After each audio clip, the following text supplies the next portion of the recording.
we are continuing with the Srimad Bhagavatam. This is Canto 3, Part 1, Chapter 6, and we had completed till verse 26. So in this, the different types of elements have been mixing around and creating what is called as different kinds of energies with the energies, and they are all having different functionalities. So one cannot intermingle with another, but they collaborate with each other, no doubt about it. So this is what we had heard. So today we are going to see how the creation moves on further than this. So we are continuing from verse 27 onwards. So let us begin. So we are doing Srimad Bhagavatam, Canto 3, Part 1, Chapter 6 and verse 27. Thereafter, from the head of the gigantic form, the heavenly planets were manifested. And from his legs the earth, the planets of his, and from his abdomen the sky separated, manifested themselves. Within them the demigods and others also were manifested in terms of the modes of the material nature. Now, we are looking at the divinity called Virat. If you remember, yesterday we were doing that. So from the Virat, the different types of objects, things, people, human beings, gods, demigods, everybody is coming out. So now here the answer is the demigods, or for that matter any god, the human beings or any other being cannot actually tell us the creation concept. Is that correct?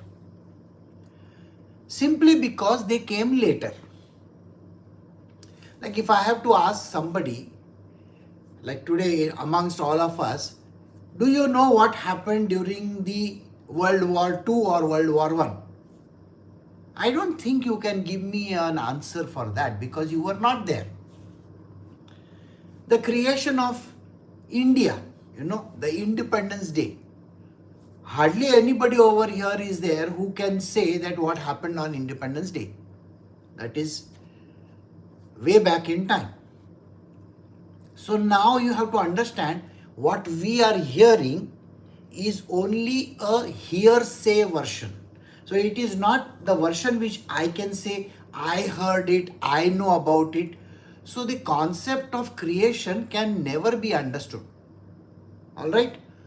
And we have to take it that whosoever created these gods, demigods, human beings, earth, planets and whatever, must have been there before that time, correct? It's a commonsensical thing. Now, who created that being also? How do we know? There is no way of knowing. Because as our logic itself fails over there, there is no way of knowing this answer. Correct? And so, when Maitreya Muni is talking about Sri Krishna telling him about the concept of creation, we have to accept it as the ultimate truth. I hope you got this answer. The reason why we have to accept it is because it is the divinity himself who is giving the answer to him.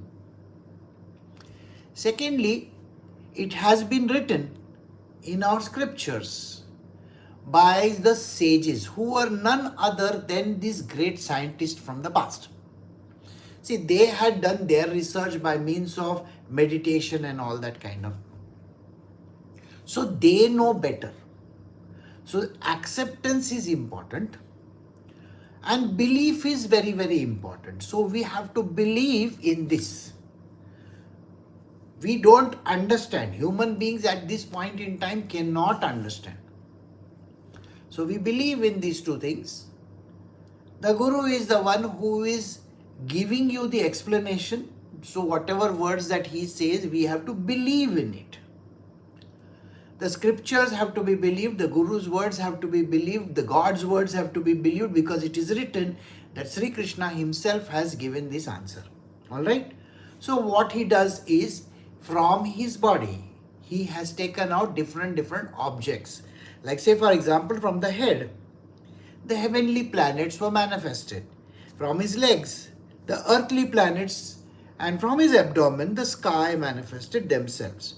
The demigods and others also manifested in the terms of the modes of the material nature. The modes of the material nature means from the three gunas: sattva, rajas and tamas.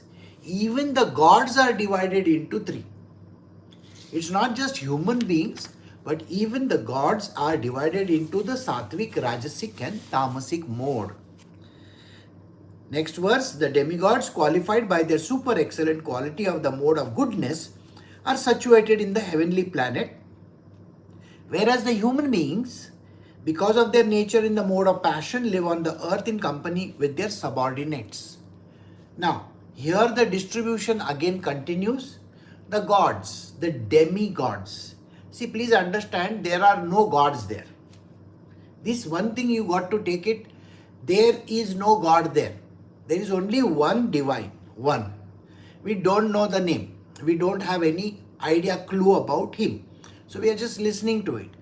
Every other demigod, whether it is Brahma, Vishnu, Mahesh or whoever it might be, Lakshmi, Saraswati, Parvati, and from that matter, Agni Dev and this Dev and that Dev, every god has come later on. They are all manifestations. And they have been given places, which is their own abodes. Abode means a house in the heavens. Alright? Human beings have been given their abode on the earth, along with all other creatures which are below them also, which means animals, birds, fishes and so on and so forth. Got it? So this is how the distribution has happened. Living entities who are associated with Rudra develop in the third mode of material nature or ignorance. They are situated in the sky between the earthly planets and the heavenly planets. Now, the third kind of creatures that are there. Now, these are coming out of the third mode of nature. That means tamas. So, they are the tamasic type. They belong to the Rudra group. That is the Rudra that is there. He is the one who is in charge of all this.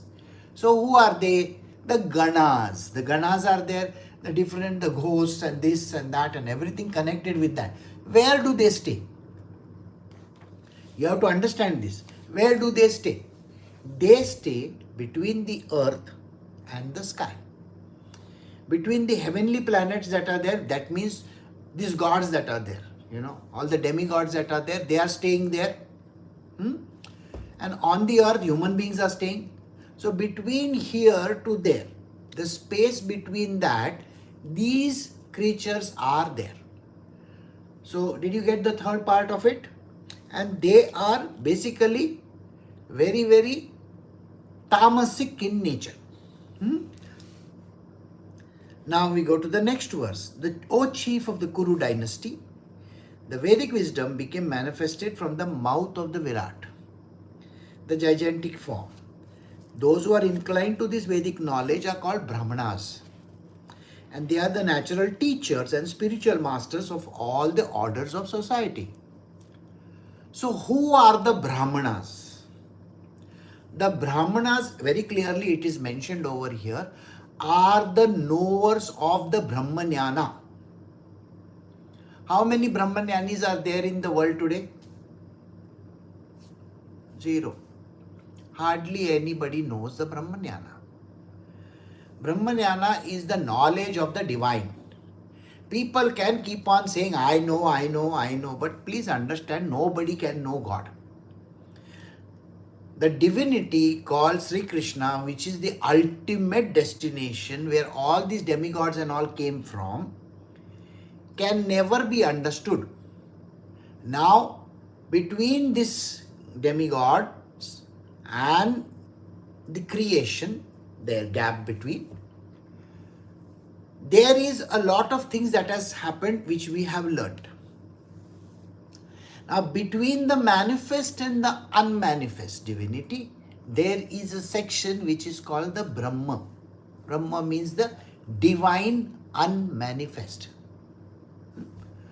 So the knowledge of this divine unmanifest is given through the Vedic scriptures. The Vedic scriptures have this embedded knowledge, and this knowledge is only available to those who are the Brahmanas, and they are natural teachers. They don't need training. See, please understand, their knowledge is they are having the knowledge from their own self itself, which means tapping into the innermost being, they are able to tell you the answers. So this knowledge is not something which is there in the form of a books or something like that. So kindly don't be under the impression that somebody who is by-hearted a Veda or something like that and is spewing it out is a Brahmana. Please don't mistake that. Understand, even a recording device can do that. Correct? If I take a recording device and I say these words, and that can spew out this knowledge also, these words. That doesn't mean anything. The knowledge means what is within those words. The essence of those words is important. So knowing those who know that, they are the spiritual masters, okay, and they are the natural teachers. So they come very naturally. By taking training, that they can never become masters. Please remember this. There is nobody who can train a master. When they say that there is a guru, the guru of, now let us say there is a spiritual person, he has a guru. So you may say, this person has got the knowledge from the guru. No, there is nothing like that. Nobody can get knowledge from the guru this way, transference. No. It has to become self-evolved. That means the knowledge has to come from within the person. I hope you are getting that. It is not bookish knowledge. It has nothing to do with books or scriptures or the Vedas and whatever that is written. Nothing like that.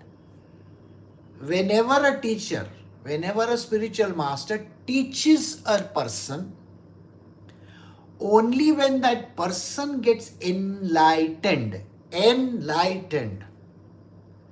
can the knowledge be swayambhu. It comes on its own. And that is the reason why guru is never called a man or a woman. A guru is a guru tattva. Tattva means essence. So the guru is only an essence. He is the transfer of knowledge from one place to the other. It's like a facilitation in the middle. But the one who is a guru is a self-realized person, is a evolved person. His knowledge is eternal. Got it? I hope you get that. Go to the next verse, 31. Thereafter, the power of protection was generated from the arms of the great gigantic Virat form, and in general to such power the Kshatriyas also came into existence by following the Kshatriya principle of protecting society from the disturbances of thieves and miscreants. Now here you have to understand, now the arms are meant for strength, isn't it? They are supposed to manage the strength in a person. They can lift things, they can shift things, they can fight with it and so on. So from the arms, those who use the arms, and those who are involved in the arms. So army, can you see the word? Where the word comes from? Army, the arms. Got it? So the word army comes from arms. When they say the missile is armed, which means what? The missile is ready for firing. Got it? The armed forces. All these words, They mean the arm, A-R-M. Now, when the arm is supposed to be in the picture, the strength and the management of the territory comes into the picture. These are the ones, the people, those who are the army. Those who manage the control. They control the things around. They are the ones who manage the things around. So they are called Kshatriyas. Now today there are lots of people who call themselves, I am a Kshatriya. Ask them to even challenge somebody or fight somebody, they will run away. So that is not the kind of Kshatriya we are talking about. No. We are not talking about button punching Kshatriyas. Okay? We are not talking of that. We are talking of people who can really manage others, keep control, and they are the ones who take care of the disturbances amongst thieves and other miscreants. Okay? Somebody who is come to rob their kingdom. In ancient times it was the case. Now today's case, there are people who are taking over lands and other places. So those kind of people. So the ones who fight them. So from the arms, this is what has come. Now we go to the next one. The means of livelihood of all persons, namely production of grains and distribution of the prajas, was generated from the thigh of the Lord's gigantic form. These mercantile men who take charge of such execution are called Vaishyas. The one who do the transactions. Transactions means taking money, generating wealth, Warren Buffets of this world, or those who run companies, those who are doing some kind of transactions in their life. These kind of people who work in the stock exchange and various other places, money matters, bankers are there. Those who do grain merchants, they are the ones in the stock exchange and even in the grains and metal exchange and creating ships and all those kind of things, they are there. Then all those who are subservient to the earlier ones, that is the Kshatriyas, they who generate the funds, the money, the power, these kind of things. So these people are called the Vaishyas. So Vaishyas should never be understood as something which is a lower category or anything like that. They are all in the same place. So these are called the mercantile men, which means they are doing the job of merchants, grocers, this, that, all those kind of things. Thereafter, service was manifested from the legs from personality of Godhead for the sake of perfecting the religious functions. Situated in the legs are the Shudras who satisfy the Lord by service. And then the last one, the ones who do service, those who are serving others.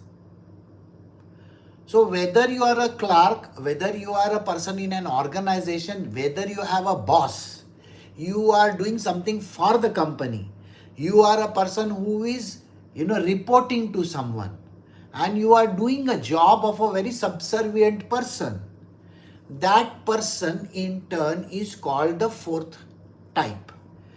Okay, so they are the general category of working people. So that is the reason why those who perform services are manifested from the legs. So I hope you got the fourth one. The fourth one is the one who serves other. They are a part of services. So you might be even a vice president in a company or whoever you might be. But yet if you are reporting to someone big, then that means you are still under the service category. So you fall under the fourth category. Alright? So that is verse 33. So verse 34. All these different social divisions are born with their occupational duties and living conditions from the Supreme Sri Krishna. Thus, from unconditional life and self-realization, one has to worship the Lord under the directions of the spiritual master. Now, here what is being mentioned is everything comes from Sri Krishna alone.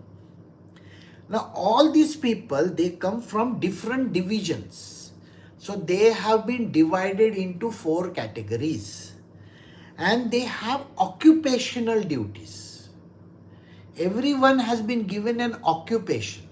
So every person who is born has been given an occupation, and the next word which says is living conditions.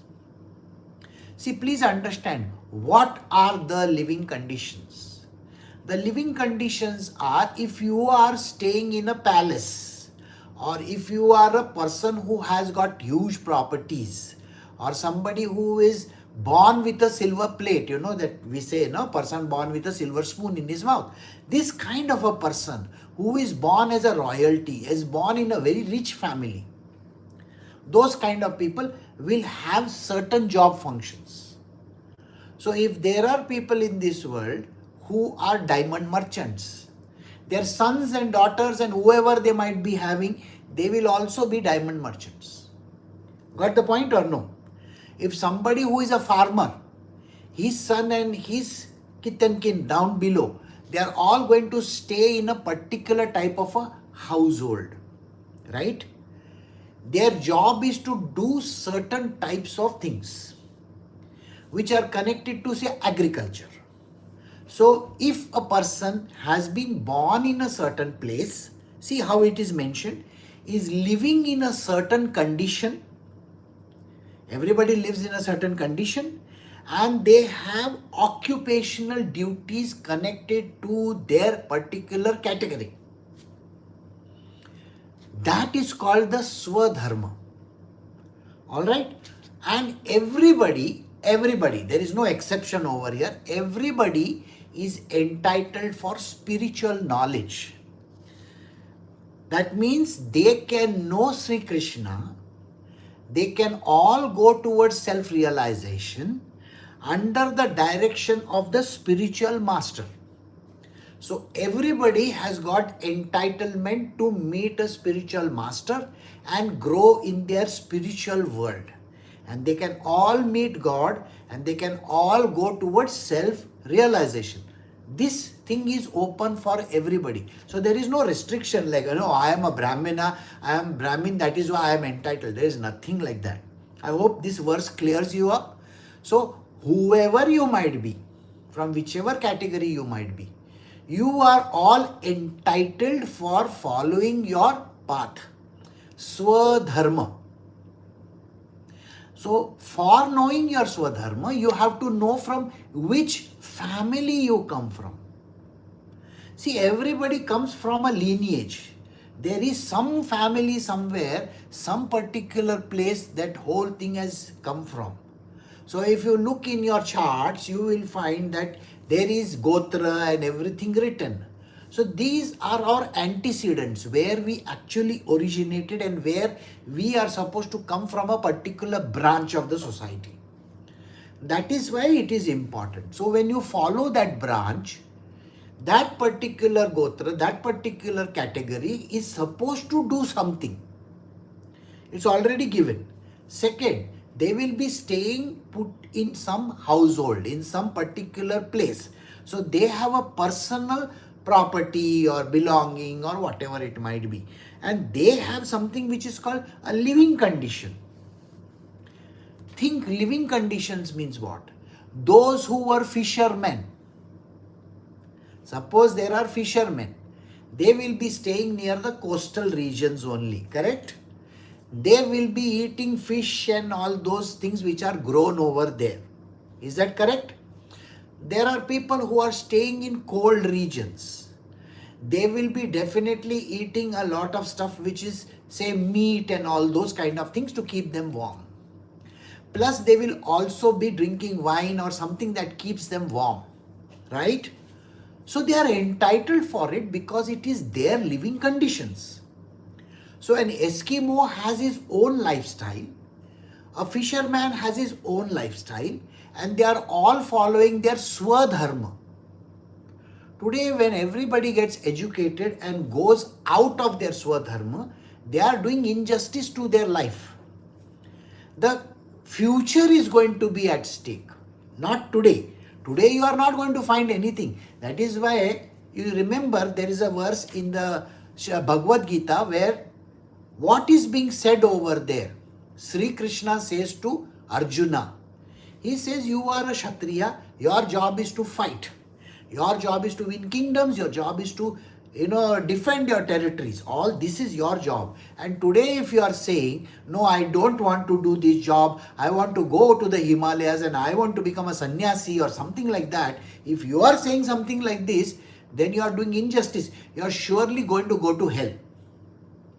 If tomorrow Arjuna says, no, I want to become a businessman like Warren Buffett, that is not a done thing. He is not entitled for it. He is not even allowed to do that. And if he does it by chance, he becomes let us say, he becomes a student of Warren Buffett and goes and learns from him trading. I'm sorry, he is going to go to hell surely. There is no path open for this kind of people. So always understand that there is a Swadharma. You may forget it, but the Divine Lord is very clear about it. And here he says something very, very clearly. For living this unconditional life, there should be no conditions over here. You cannot put a condition that I have a family, I have to earn for the family, I have to learn for, I have to do this, I have to... No, you cannot put those conditions over there.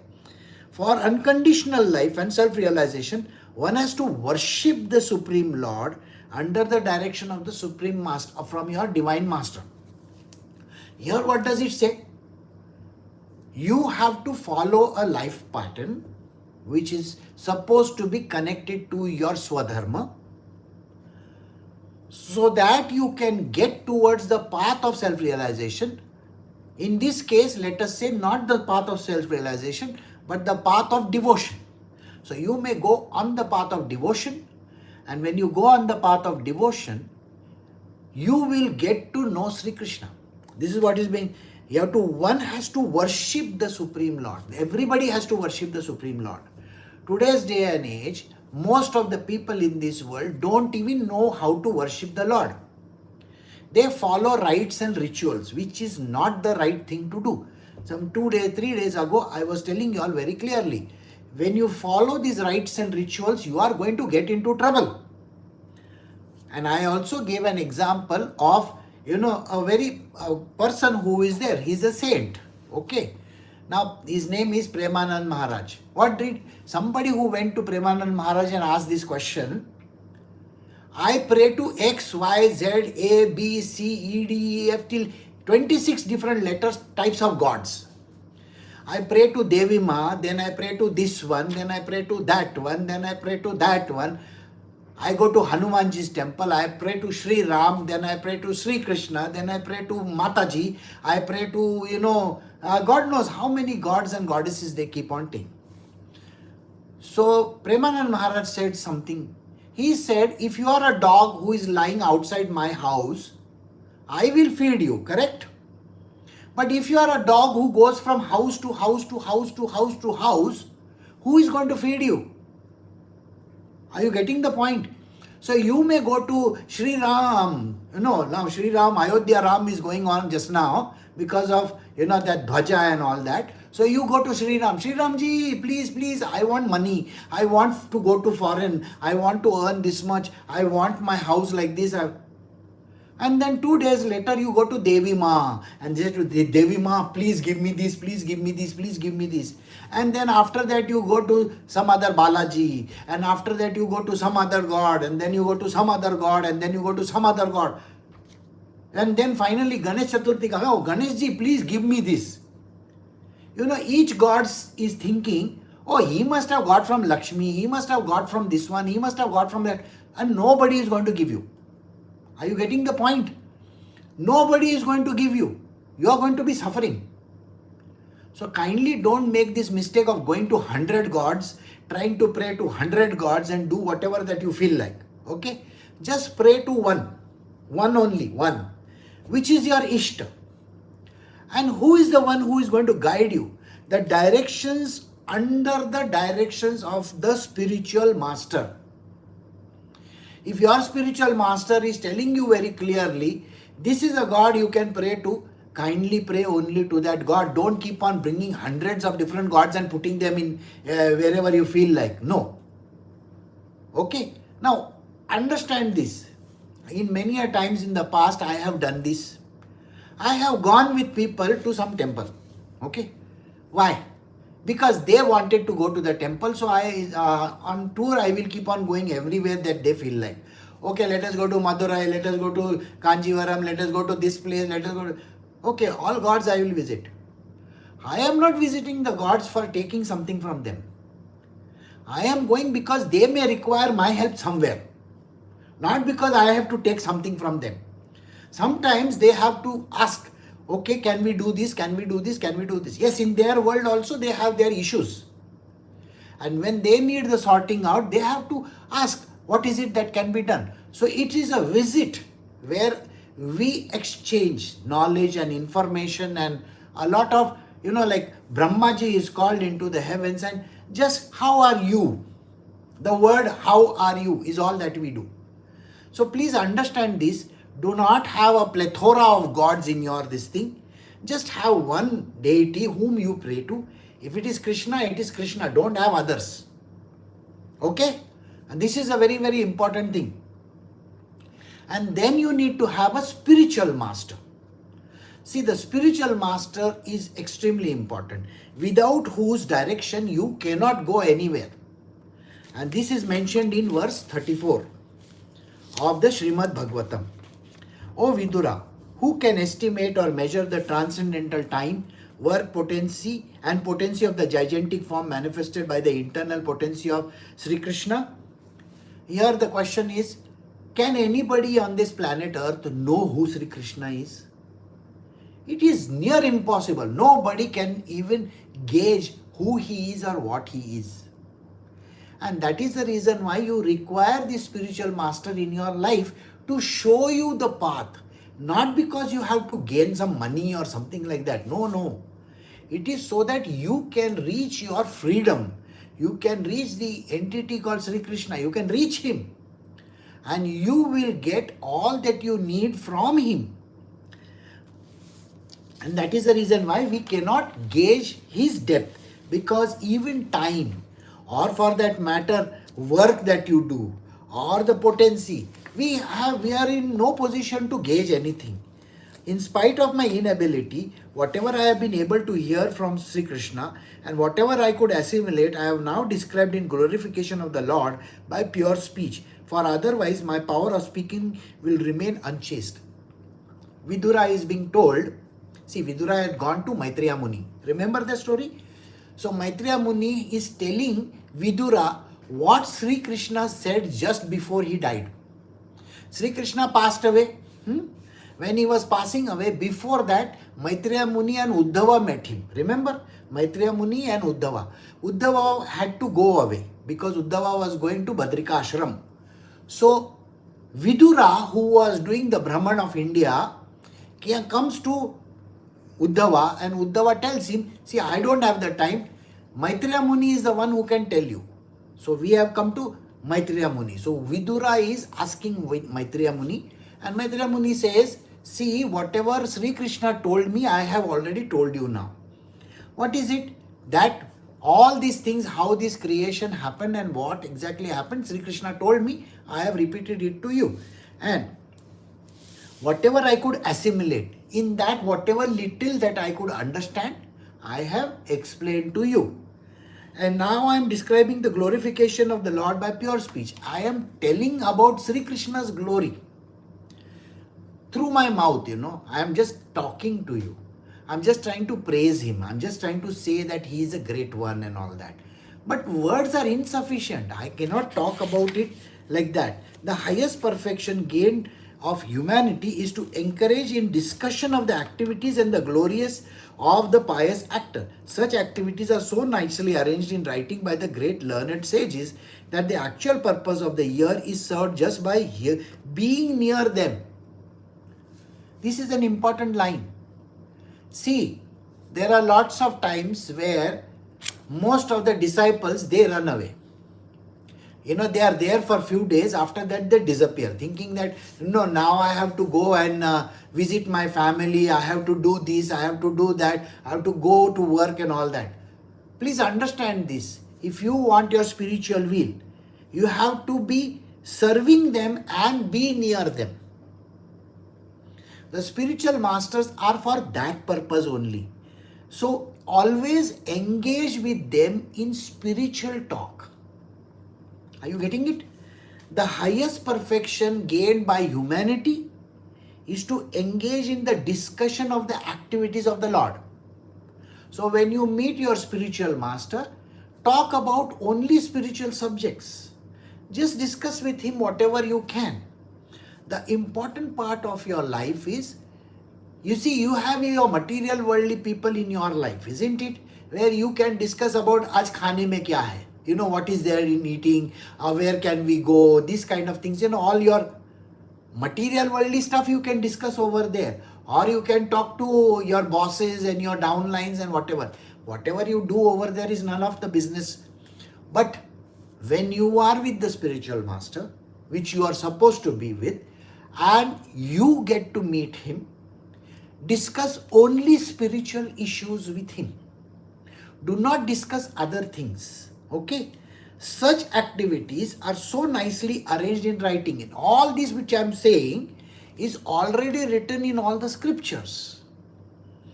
That these learned sages, the greatly learned sages, what is their actual purpose? Their actual purpose is to serve this knowledge so that you can hear it and you can be near it and be a service unto them. Are you getting it? So this is what is there. And this is extremely important. You will find that there are lots of people who visit the spiritual masters. So when they visit them, they should only discuss about spiritual issues. Okay? It is extremely important to discuss spiritual matters. And when you do that, your pathway to God is cleared. Your pathway towards realization is clear, because they are going to give you spiritual knowledge only. I hope you are getting this point. And that is the reason why these learned masters have been kept over there for that purpose. So understand how Sri Krishna is talking. Sri Krishna is telling this to Maitreya Muni, and Maitreya Muni in turn is telling to Vidura. So Vidura, who is in search of this knowledge, has to understand that he has to be under the guidance of the spiritual master. Do you remember in the previous chapter it was written how Uddhava came to meet Sri Krishna? After Uddhava met Sri Krishna was going away. So what he told Uddhava was this. He said, for your spiritual will, so that you reach your destination, go and meet Naranarayana. These are sages who are in Badrikashram. This instruction was given to Uddhava by Sri Krishna himself. Go from here to Badrikashram and meet Naranarayana over there. That's the Rishi Muni called, okay? And learn from him further than this. And that is why always be in the company of the holy. This is what is meant. Oh my son, the original poet Brahma, after mature meditation on 1000 celestial years, could know only the glories of Supreme Soul as inconceivable. Brahmaji also wanted to have knowledge. So what he did was, he did meditation. See, what people think, that they can attain spiritual perfection by doing meditation.